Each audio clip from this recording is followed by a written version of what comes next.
Batizados no Espírito Santo, nos tornemos teu rosto de amor.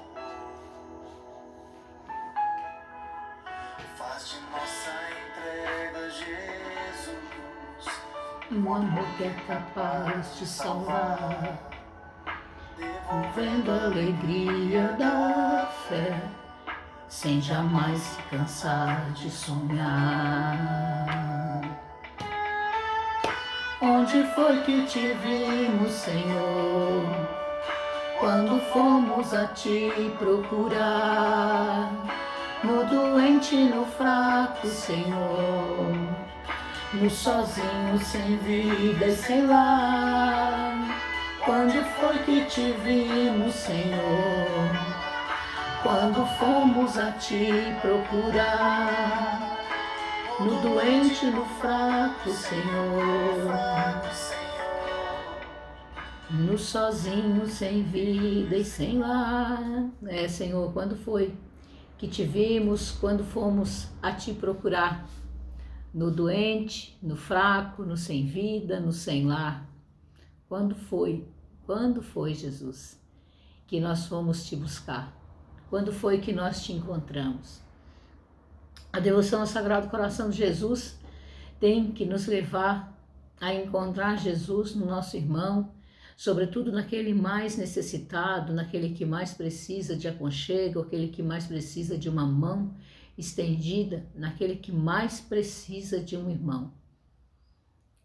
Amar o coração de Jesus e não amar o irmão não dá certo, não. É preciso que este nosso amor ao coração de Jesus nos leve verdadeiramente a amar os nossos irmãos.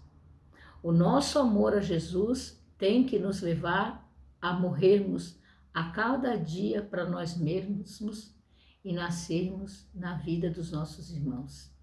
É preciso isso. Assim como Jesus entregou a sua vida por amor ao Pai, entregou a sua vida e nos amou até o extremo, nós também precisamos aprender a amar até o extremo, a amar com o amor do coração de Jesus. Que a sua oração a partir de hoje possa ser aquela oração que diz assim: Senhor, que eu ame com o amor do teu coração. Senhor, arranca do meu peito esse coração de pedra, põe aqui no meu peito um coração de carne, põe aqui no meu peito um coração semelhante ao teu. Transmuta, Senhor. Faz um transplante de coração. Arranca esse meu coração, Senhor, e me dá o teu coração. Um coração que ama, um coração que perdoa, um coração que se compadece. Me dá, Senhor, um coração semelhante ao teu. Essa tem que ser o nosso desejo, esse tem que ser a nossa oração, essa tem que ser a nossa oração cotidiana. Meus queridos, minhas queridas, peço perdão desde já pela demora nesse segundo vídeo. Houveram várias questões que impediram que esse vídeo fosse gravado antes. Mas tudo é a seu tempo, tudo concorre para o bem daqueles que amam a Deus. Então acredito que hoje é o momento exato. Talvez você só foi assistir o primeiro vídeo ontem, né? E hoje então você tem tempo aí para assistir o segundo tema. O segundo tema nós vamos falar sobre pecado. Mas antes de nós falarmos sobre pecado, nós queremos fazer um retrospecto aí do tema anterior. No primeiro tema, nós falamos sobre o que significa consagrar-se. O que quer dizer isso? Consagrar-se, né? Então, consagrar-se ao coração de Jesus. Exatamente o que significa isso? Consagrar-se ao coração de Jesus foi o que nós conversamos. Então, consagrar-se ao coração de Jesus é doar-se a este coração sem reservas, sem condições. É abandonar-se ao amor de Deus e ao amor ao próximo. Consagrar-se é tornar o coração de Cristo cada vez mais conhecido e amado. É entronizá-lo nas nossas casas, sobretudo nessa casa aqui, sobretudo no nosso coração.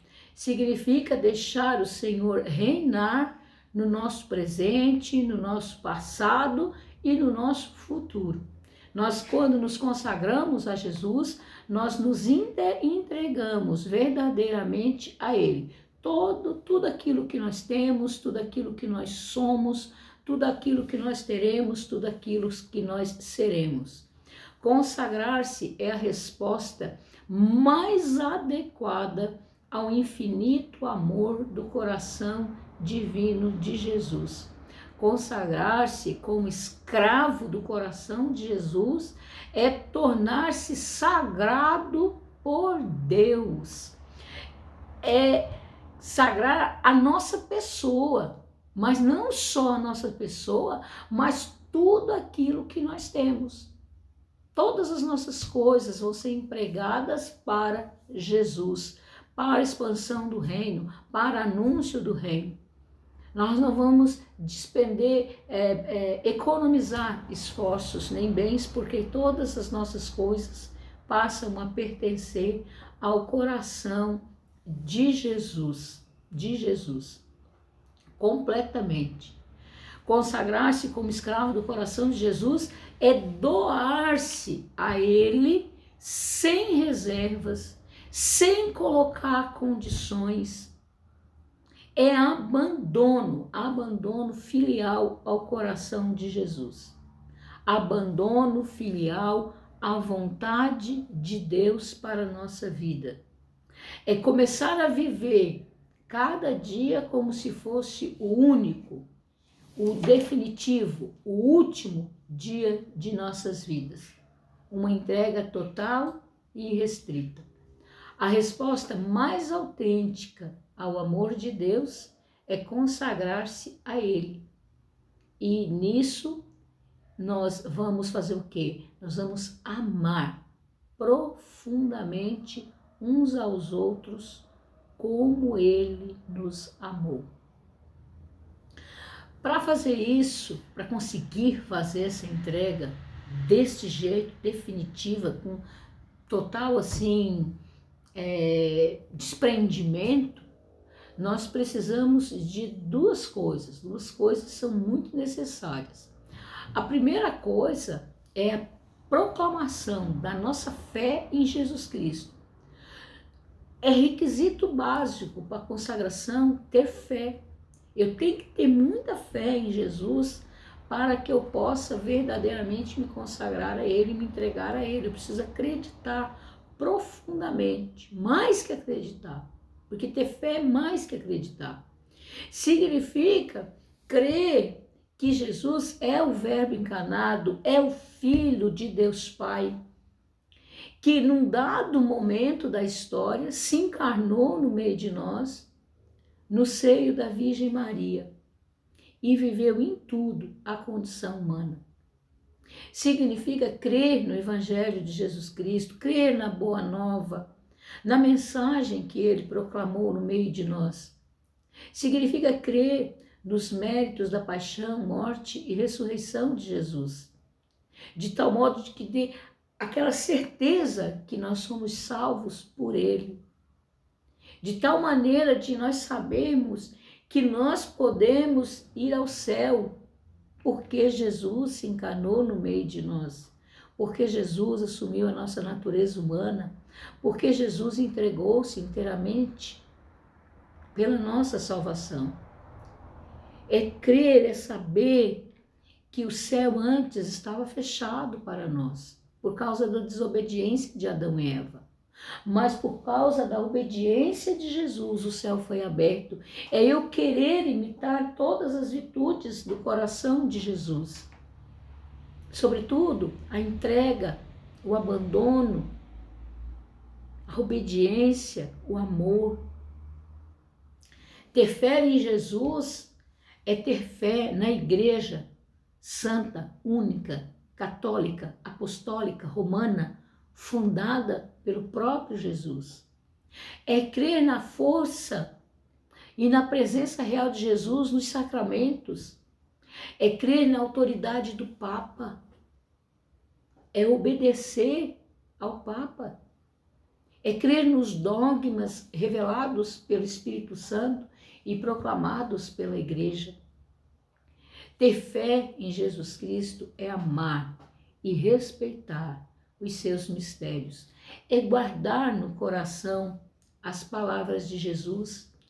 É ter desejo de conhecê-lo melhor para amá-lo muito mais e melhor. É lembrar a todo instante as suas preciosas exortações. Vinde a mim, vós todos que estáis cansados, sobre o peso dos vossos fardos, e eu vos aliviarei, pois meu jugo é suave, meu fardo é leve. Orai e vigiai. Tira primeiro a trave dos teus olhos, para depois tirar o cisco dos olhos dos irmãos. Reconcilia-te com os teus irmãos. Vá em paz. Quantas e quantas vezes ele falou isso? Vá em paz e não peques mais. Bem-aventurados os que forem perseguidos por causa de mim. No mundo havereis de ter tribulação, mas coragem, eu venci o mundo. Sede santos, como vosso Pai é santo. Mas, sobretudo, guardar no coração a máxima de Jesus: amai-vos uns aos outros, como eu vos amei. Não tem maior amor do que aquele que dá a vida pelos seus amigos. E ele deu a vida por nós. Ter fé, por fim, né?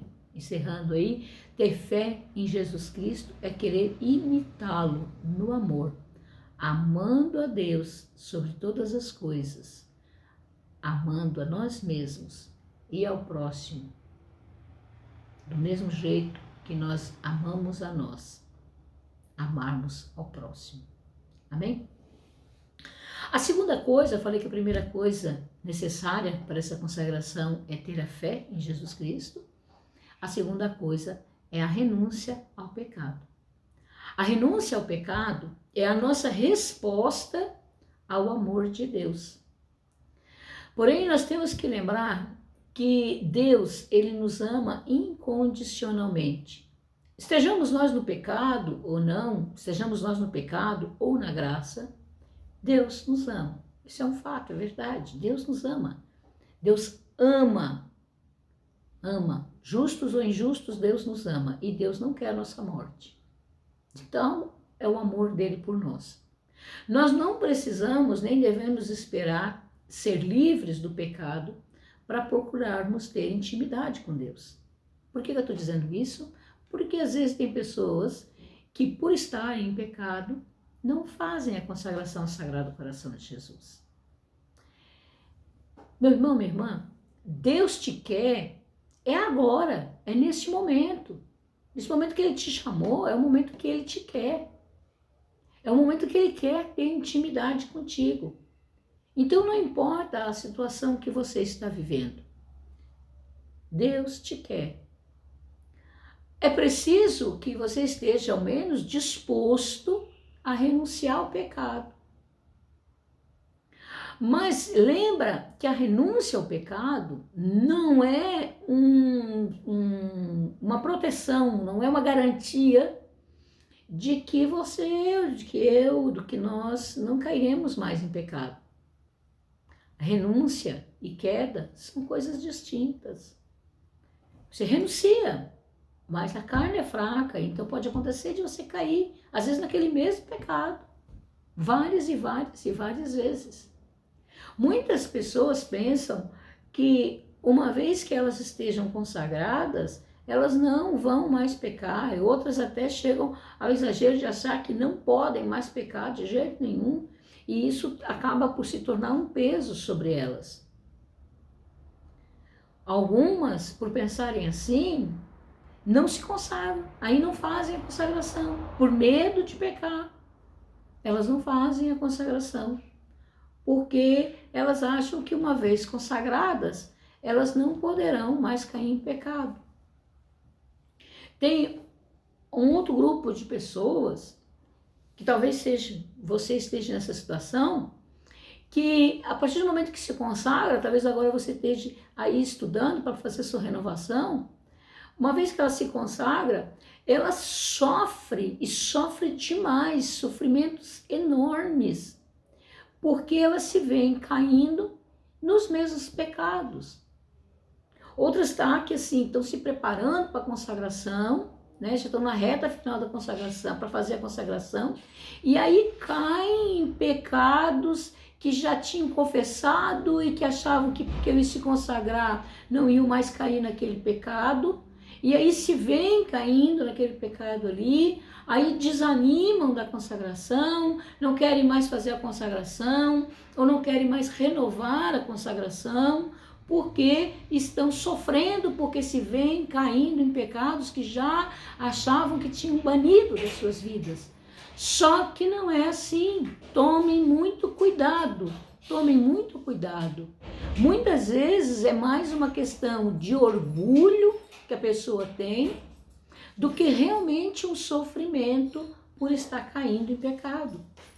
Cuidado, muito cuidado, porque o nosso orgulho, muitas vezes, ele mais faz é nos tirar a graça de Deus. Muitas vezes, não sempre, né? Porque o orgulho tirou o próprio anjo do céu. Então, toma cuidado, busca simplicidade, busca a humildade, busca te entregar no coração de Jesus, com as tuas fraquezas, do jeito que você é. Deixe que Deus te conceda a graça. O receio de cair em pecado, ele é sempre inútil, porque enquanto nós vivemos neste mundo, sempre nós vamos cair em pecado. Sempre nós vamos cair em pecado.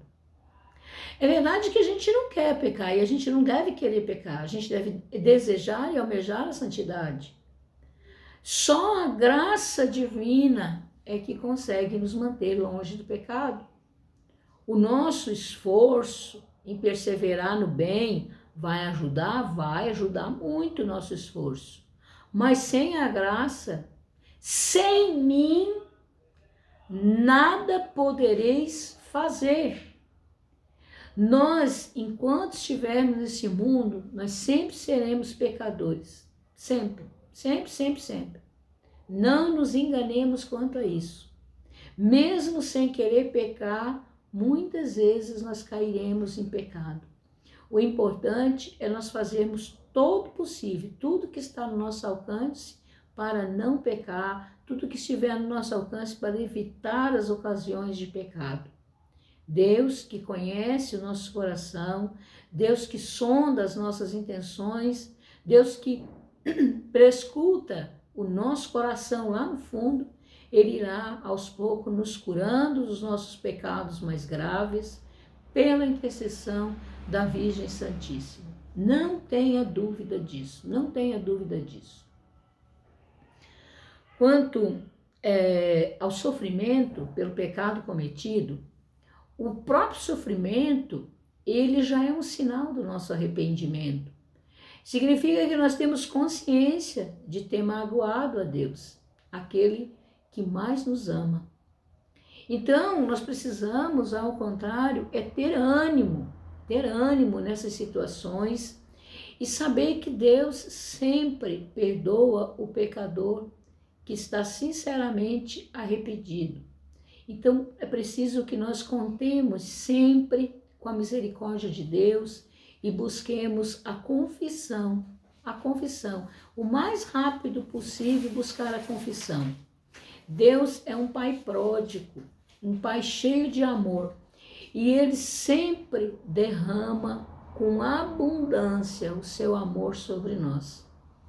Ainda mais quando o filho, corre e vai ao seu encontro, e vai lá, mesmo aquele filho que esbanjou os seus bens, que esbanjou as suas graças, o pai é aquele que abre os braços, que acolhe o filho. Esse é o nosso Pai, esse é o nosso Deus, que acolhe aquele filho que volta para casa arrependido, aquele filho que diz: Pai, pequei contra o céu e contra ti, já não sou mais digno de ser chamado teu filho.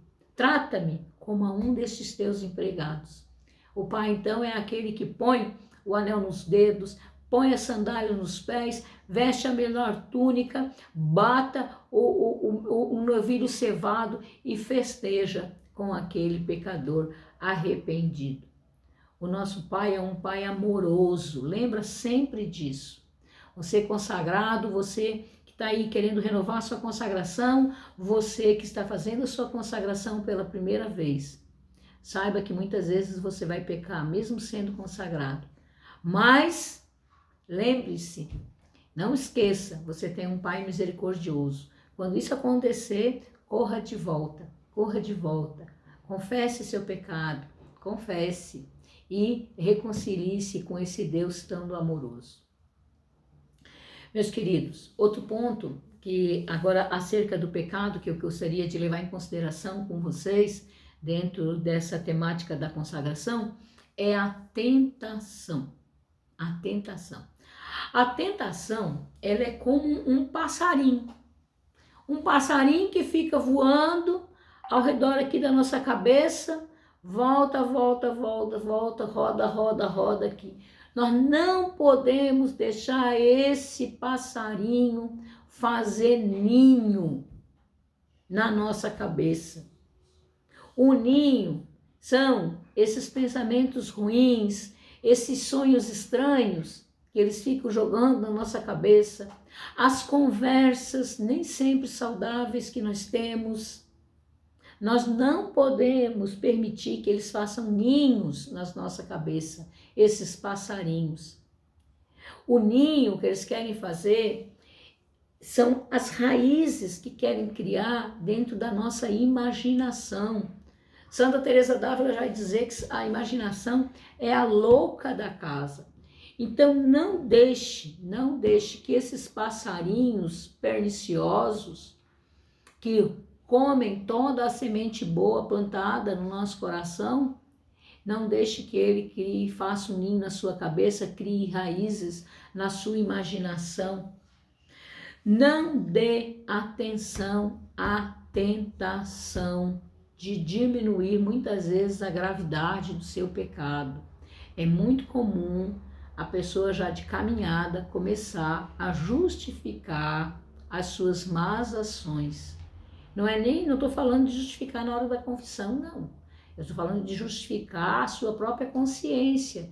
E a partir do momento que você justifica a sua própria consciência, algo que é pecado, você passa a ver como não sendo pecado. E aí é que mora o perigo. É aí que você leva a sua própria alma para a condenação e achando que está levando para a salvação. Então, cuidado com diminuição de gravidade do pecado, cuidado com justificação da consciência. É um caminho muito perigoso e que leva muitos de caminhada a caírem no abismo. Pensamentos do tipo, eu vou fazer isso aqui, mas não dá nada, isso aí só dá um dia no purgatório.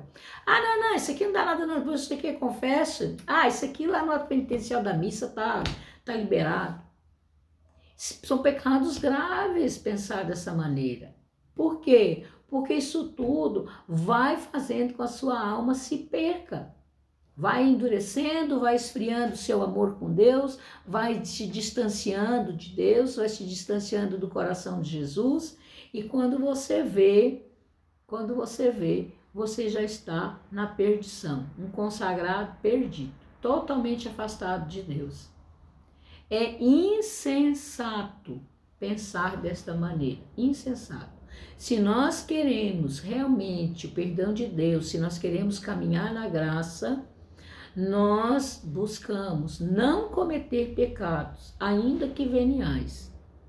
E nós nos arrependemos daqueles que cometemos e então nós temos um único caminho, que é a confissão. Então nós nos confessamos. Devemos sempre nos preocupar, ou melhor, nos ocupar em não cair em tentação, em não pecar. Isto sim é libertador. O pecado é um laço para nós, porque o pecado ele chama outro pecado. Quando você aceita cometer determinado pecado, daqui a pouco você está cometendo um outro. piorzinho, e um outro piorzinho, e um outro piorzinho, e quando você vê, você está de volta no pecado mortal. E isso vai te afundando cada vez mais, e cada vez mais almas se perdem. Almas que foram um dia consagradas ao Sagrado Coração de Jesus. Começam com errinhos tolos e quando vêm, estão cometendo grandes erros. Deus não nos fez para o pecado. Deus não me fez para o pecado, Deus não te fez para o pecado.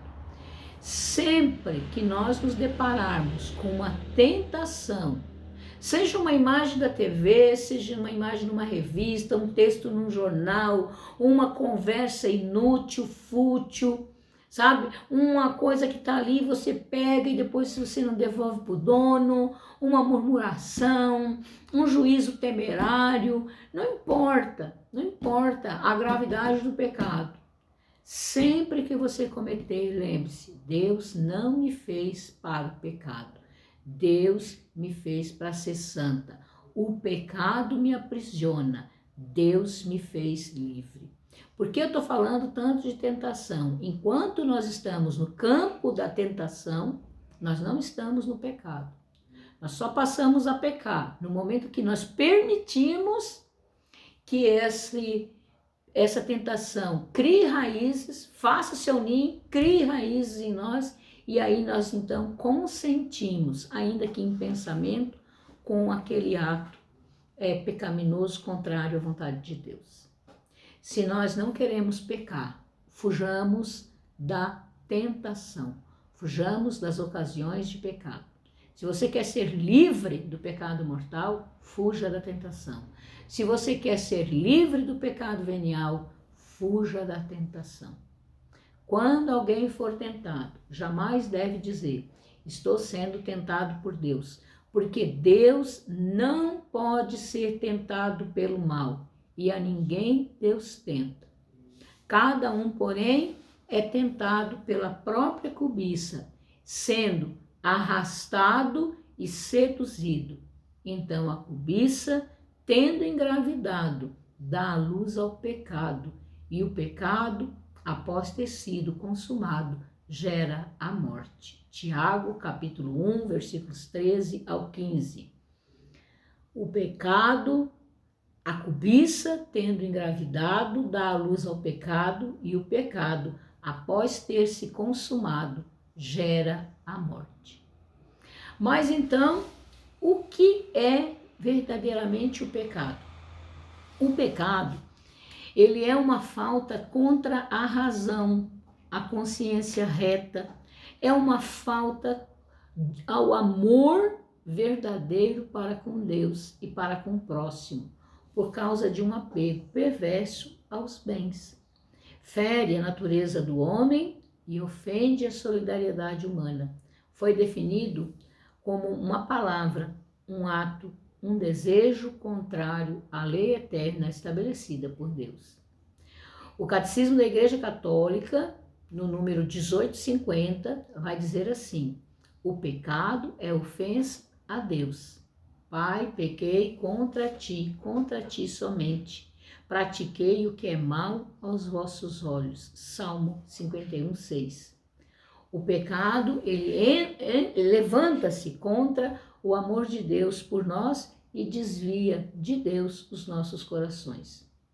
O primeiro pecado cometido foi uma desobediência, uma revolta contra Deus, por vontade de se tornarem como deuses, conhecendo e determinando o bem e o mal, vai dizer o livro do Gênesis, capítulo 3, versículo 5. O pecado, meus irmãos, minhas irmãs, é, portanto, o amor de si mesmo até o desprezo de Deus. Então, o pecado que é? Eu amo demais a mim e eu desprezo aquele que me criou por amor, com amor e para o amor. Por uma exaltação orgulhosa de si mesmo, o pecado é totalmente contrário à obediência a Deus. Quem peca, desobedece a Deus. Uma outra questão que sempre as pessoas têm dúvidas, e a gente já quer esclarecer nesse início de preparação, nessa catequese inicial, são os tipos de pecado. Então nós temos basicamente os dois grandes tipos, né, que se fala muito, que é o pecado mortal e o pecado venial. O pecado mortal quando a gente comete um pecado mortal, por isso é mortal, nós expulsamos Deus do nosso coração, da nossa vida, e nós perdemos a graça santificante do batismo. Por isso ele é mortal, porque ele vai matar a alma. O pecado mortal é a maior desgraça que pode acontecer conosco. Pecar gravemente é um ato imbecil, terrível, criminal, absurdo, abjeto. Do ponto de vista psicológico, por exemplo, ele chega até a ser interessante. Eu sei que é ruim, mas eu faço. O pecado mortal, quando você comete um pecado mortal, você atua diretamente contra a vontade de Deus, atenta contra a glória e ofende aquele que é infinitamente bom. E com isso você se priva daquilo que é o objeto da delícia e o desejo, né, de todos os santos, que é a graça de Deus. Quando você peca mortalmente, você se submete à escravidão ao diabo. Você se candidata a participar do inferno, a ser parceiro de Satanás. O que é efetivamente o pecado mortal? Pecar mortalmente é pensar, desejar, dizer, fazer ou omitir algo contra a lei de Deus em matéria grave, sabendo e querendo. Ou seja, a matéria tem que ser grave, eu tenho que saber que é grave e eu tenho que querer fazer. Por isso que ele é tão interessante do ponto de vista psicológico. Por quê? Eu sei que é grave, eu sei que vai me prejudicar, eu sei que eu não devo fazer, eu sei que ofende a Deus gravemente, mas ainda assim eu quero e eu faço de livre e espontânea vontade. Se pela graça eu tenho uma antecipação do céu na minha alma, pelo pecado mortal eu tenho uma antecipação do inferno. E se chegar a morrer com um único pecado mortal não confessado, nós vamos ao inferno. Quem vive em pecado mortal está condenando a si próprio.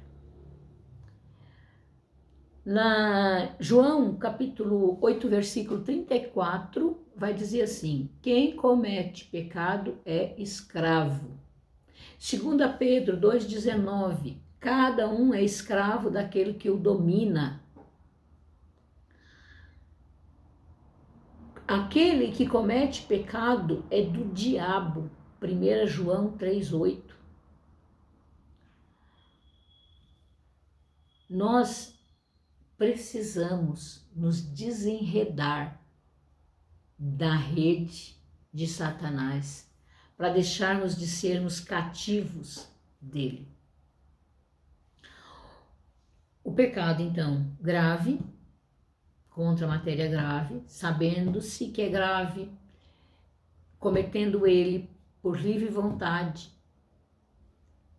nós temos aí, então, o pecado mortal, porque ele priva a alma da graça santificante. A pessoa que peca mortalmente morrerá.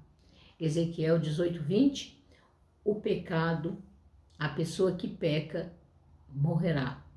Romanos 6,16, o pecado leva à morte. Assim, meus queridos, nós temos que fugir do pecado mortal, fugir dessa cobra venenosa que nos morde, que nos mata. É dessa forma que eu tenho que fugir. Eclesiástico 21:2, foge do pecado como quem foge da serpente. Quando um cristão peca mortalmente, ele só vai poder ser perdoado através da confissão com o padre. Não tem outra maneira. Você precisa se confessar com o sacerdote. É o único meio de apagar um pecado mortal. Existe, é bem verdade, o ato de contrição perfeito, que também pode perdoar o pecado mortal. Mas em que condição? Você faz o ato de contrição perfeito e você, nesse ato, você se compromete a confessar-se o mais breve possível, assim que você tiver oportunidade. Então, eu cometi um pecado mortal agora, eu faço a minha contrição perfeita para eu voltar para a graça santificante, certo? Aí eu volto para o estado de graça, porque eu faço um ato de contrição perfeita, volto para o estado de graça, com o compromisso de me confessar assim que eu tiver condição. Então, se amanhã o padre está aqui confessando, eu passei numa igreja que tem confissão, qualquer coisa assim, eu já me confesso. Ou sei que determinado lugar tem, eu já procuro logo a confissão. Agora, se só ficar aí de ato de contrição perfeito, em cima de ato de contrição perfeito, e não buscar a confissão, daí não tem como. Aí eu vou acabar morrendo em pecado mortal, porque existe esse compromisso, tá certo? Via de regra, pecado mortal vai ter que ter sempre a confissão, não tem jeito. Porque mesmo que eu faça o ato de contrição perfeito, eu preciso da confissão para realmente zerar esse pecado mortal. Ficou compreendido? Mas não tenha ficado, depois vocês perguntam aí que a gente dá mais uma esclarecida, tá certo? São Pedro Julião Aymar, de uma frase dele, diz assim: verdade é que existe o ato de contrição perfeito, que justifica, mas ainda assim este deve ter o desejo da confissão. É o que eu acabei de explicar. Então, o pecado mortal só se paga definitivamente mediante a confissão. Em resumo, é isso. Quando nós vamos confessar, nós devemos dizer ao padre o número de pecados cometidos, contra quais mandamentos e em que circunstâncias nós cometemos aquele pecado, porque dependendo da circunstância, ele pode ser agravado ou atenuado, tá? Então, às vezes até mudando de um pecado mortal pode até se tornar um pecado venial, apesar da matéria grave, dependendo das circunstâncias, tá? Mas, via de regra, todo pecado mortal são todos os atos cometidos contra uma matéria que é grave, com plena advertência e total, deliberada vontade de nossa parte. Fechou? Então, essa parte aí, pecado mortal. Se alguém ficou alguma dúvida, pergunte ou lá no nosso grupo de WhatsApp, ou pode perguntar aqui no chat, que eu, na medida do possível, estarei respondendo. A respeito do pecado venial, o que é o pecado venial?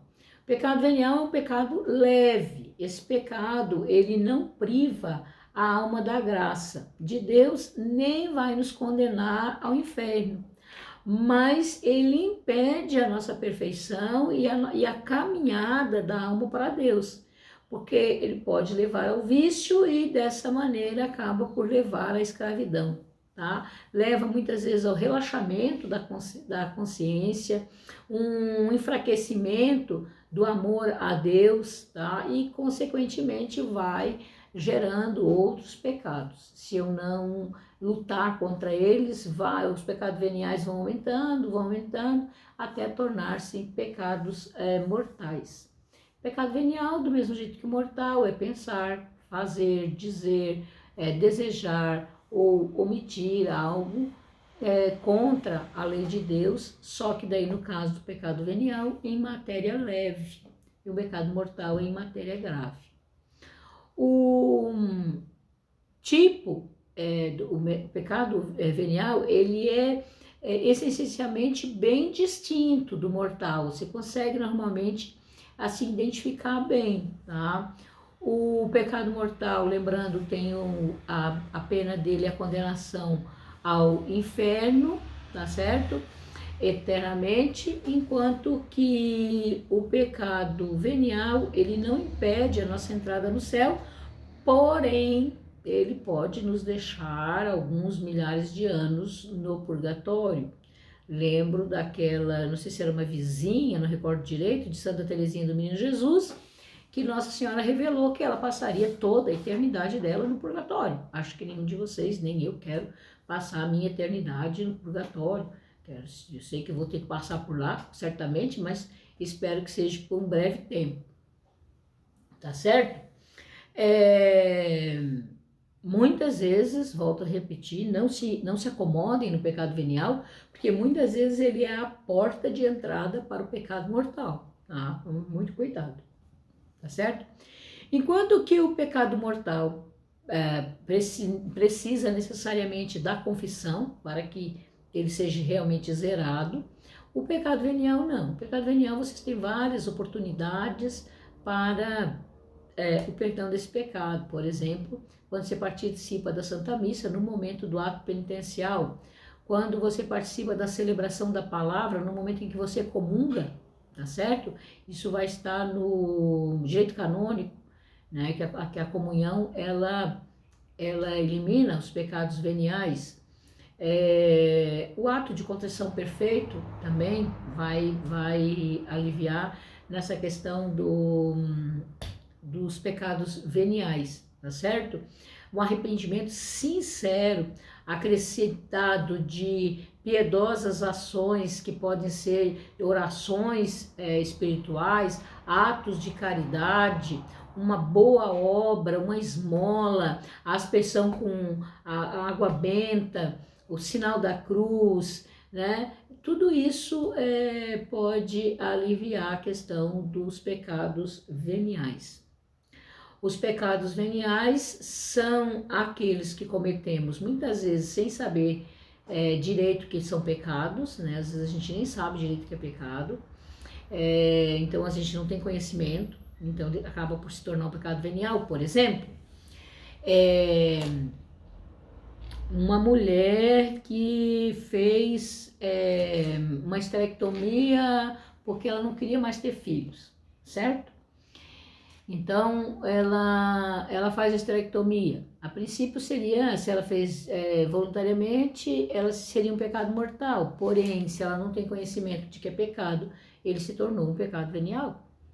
Um homem que, vamos pensar aí uma situação bem comum, aí que muitas pessoas fazem, eu gosto até de citar várias vezes esse exemplo. A pessoa pega 3 vale-passe para o seu trabalho, quando na verdade ela deveria pegar só um. Ela pega 3 porque todo mundo pega, porque não, esse dinheiro não sai do bolso da empresa, esse dinheiro é o governo que dá, e eu preciso, e todo mundo faz, é uma maneira de aumentar a renda, e aí ela pega esses vales, e ela vende esses vales, converte em recurso para ela, ou às vezes ela até pega esses 3 vale-passe para dar para alguém, não importa.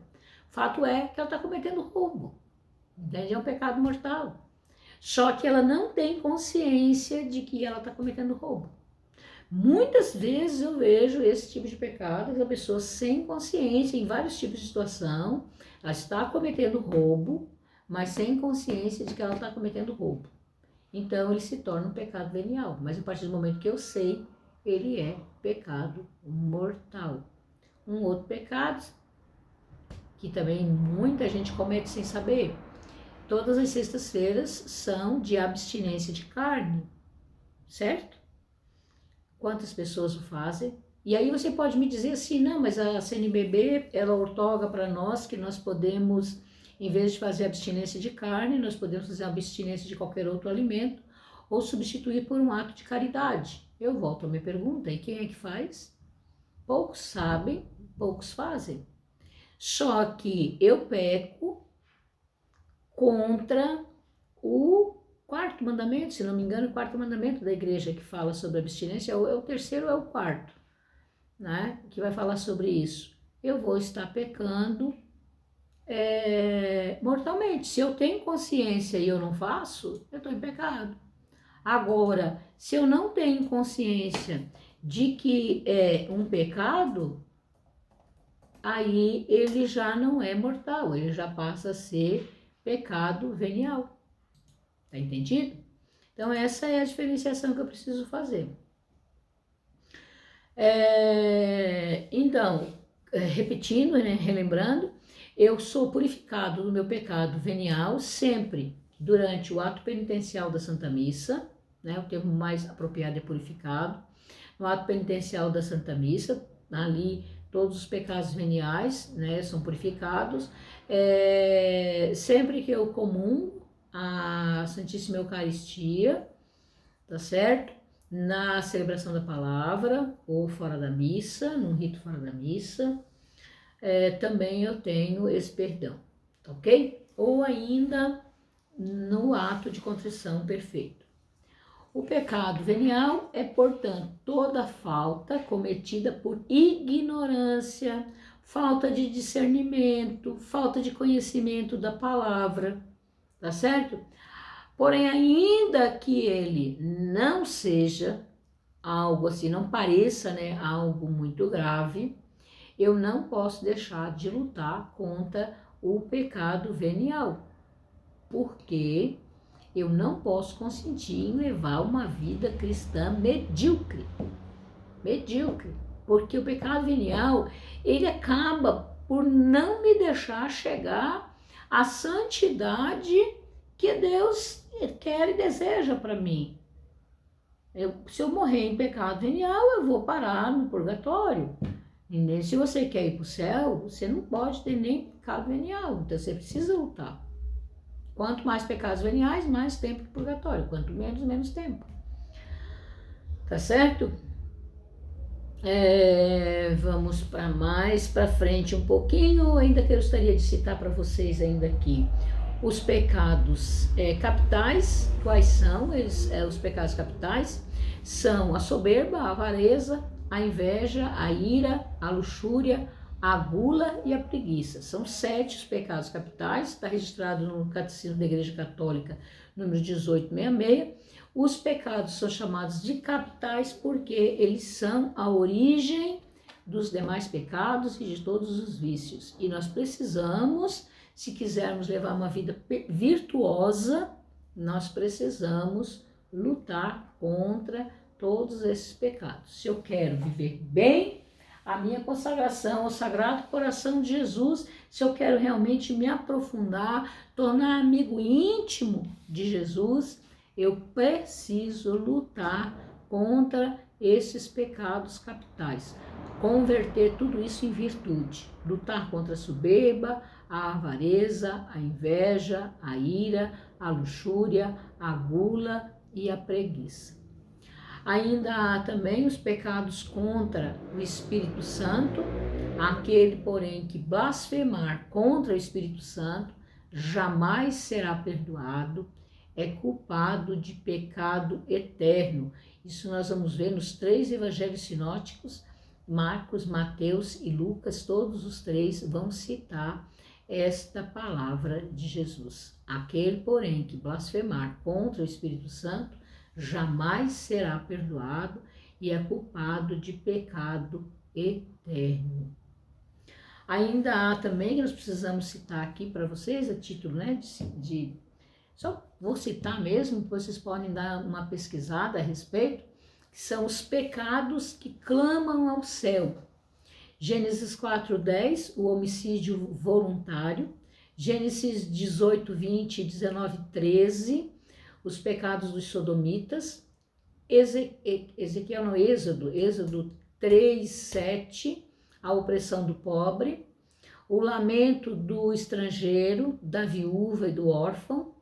Também vai estar em Êxodo 22:20. A injustiça contra o assalariado, que vai estar em Deuteronômio 24:24, tá certo?